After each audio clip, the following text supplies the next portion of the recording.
दोस्तों, film industry ने हमें कई महान कलाकार दिए हैं। गीतकार दिए, संगीतकार दिए, गायक दिए, डायरेक्टर, प्रोड्यूसर दिए।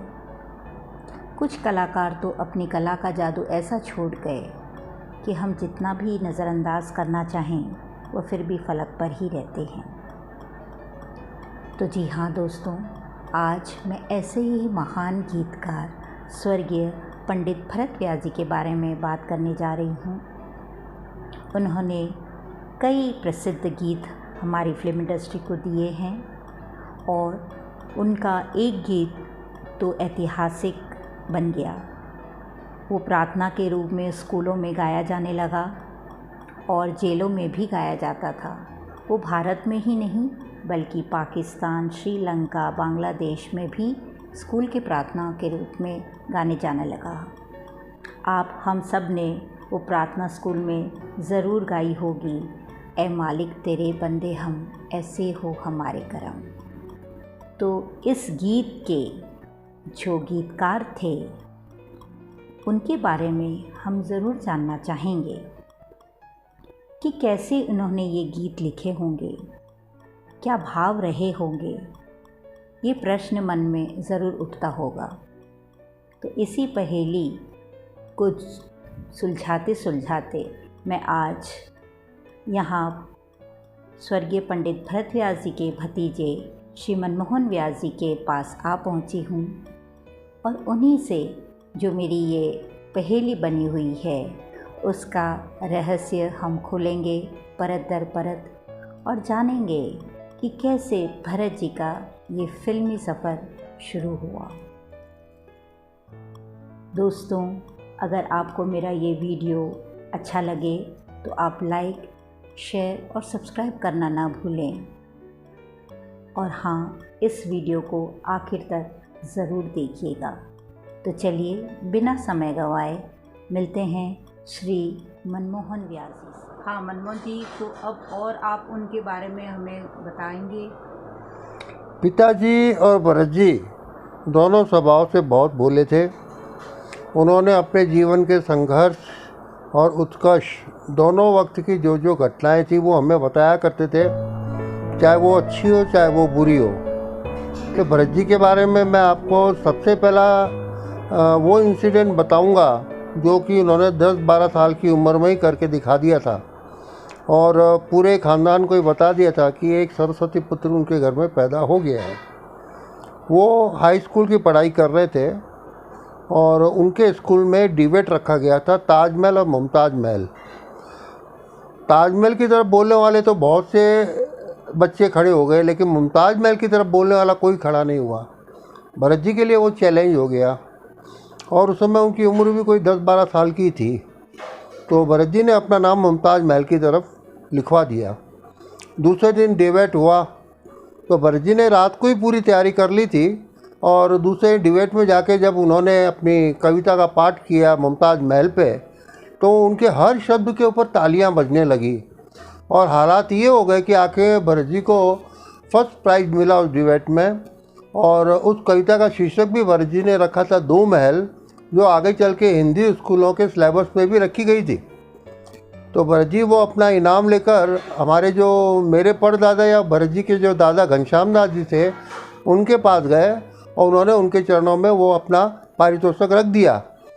मेरे परदादा जी बहुत खुश हुए और उनको एक इस तरह का मतलब प्रतीत हो गया कि ये लड़का आगे चल के घर का नाम रोशन करेगा।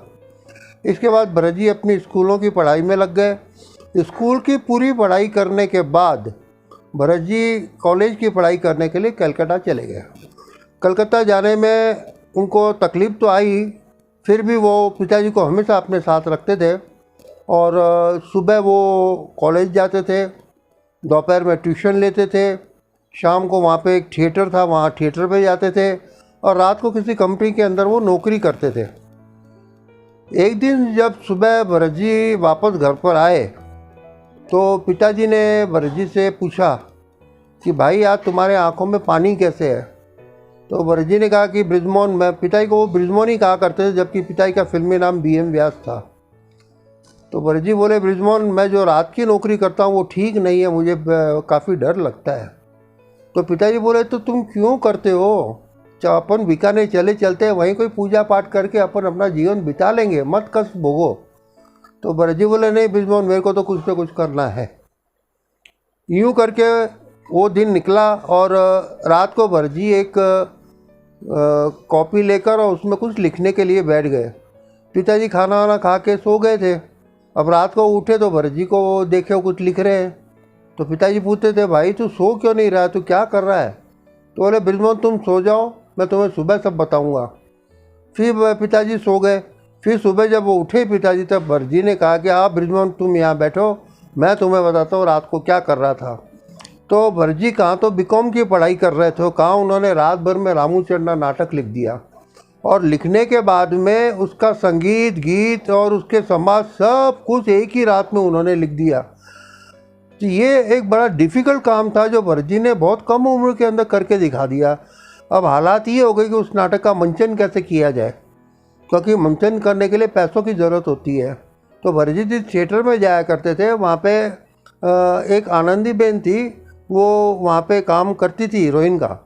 तो भरत जी का उनसे संपर्क हुआ और भरत जी ने अपना नाटक उनको सुनाया। वो प्रसन्न हो गई और उन्होंने भरत जी से कहा, इस नाटक का मंचन मैं करवाऊंगी, आप चिंता मत करो। और रामू चन्ना का मंचन कलकत्ता के अंदर हुआ और ज़बरदस्त हिट हुआ। और भरत जी अपने एक पूरे स्टाफ को लेकर, नाट्य मंडली को लेकर आगे बढ़ने लगे, जिसमें डोला मारू नाटक भी उन्होंने किया था।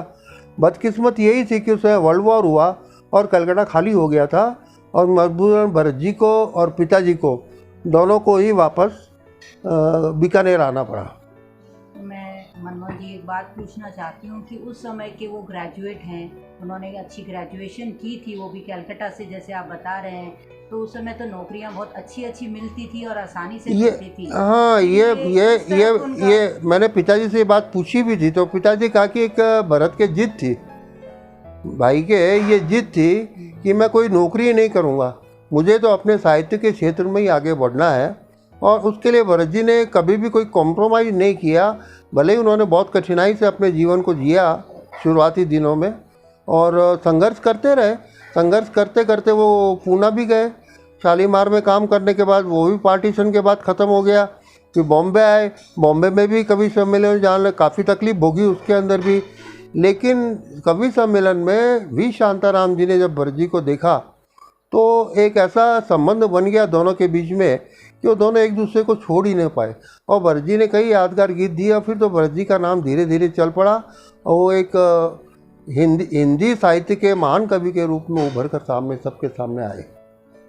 तो आप उनके परिवार के सदस्यों के बारे में कुछ बताएंगे? भरत जी के एक लड़का था श्याम सुंदर व्यास, इंटेलिजेंट था बहुत और डायरेक्टर बाबूभाई मिस्त्री को असिस्ट भी करता था वो।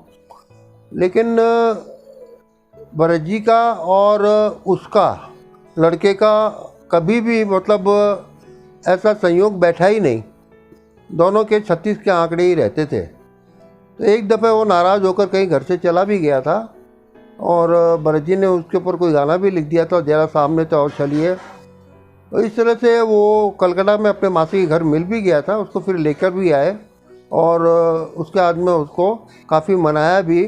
फिर वो लड़का उनका वहीं पे घर में ही रहा और उसके बाद वो कभी वो कहीं गायब नहीं हुआ। लेकिन इस संदर्भ में एक गाना और भरत जी का जोड़ा जाता है, आ लौट के आजा मेरे मीत, जरा सामने तो और चलिए में भरत जी ने लिखा है, पिता अपने बालक से बिछड़ कर सुख से कभी ना सो सकता। और लौट के आजा मेरे मीत में उन्होंने लिखा है कि अपने मित्र को वो बुला रहे हैं। तो ऐसा गीत मित्रों के ही लिए लिखा जी थे।